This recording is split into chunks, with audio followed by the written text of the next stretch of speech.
قارون کا خزانہ،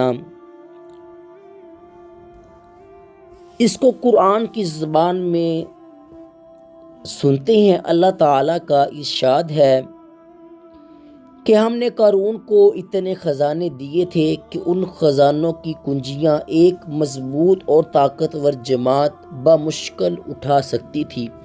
قرآن مجید میں ہے ترجمہ: بے شک قارون حضرت موسیٰ علیہ السلام کی قوم میں سے تھا، پھر اس نے ان پر ظلم کیا اور ہم نے اس کو اتنے خزانے دیے تھے جن کی کنجیاں ایک طاقتور جماعت پر بھاری تھیں۔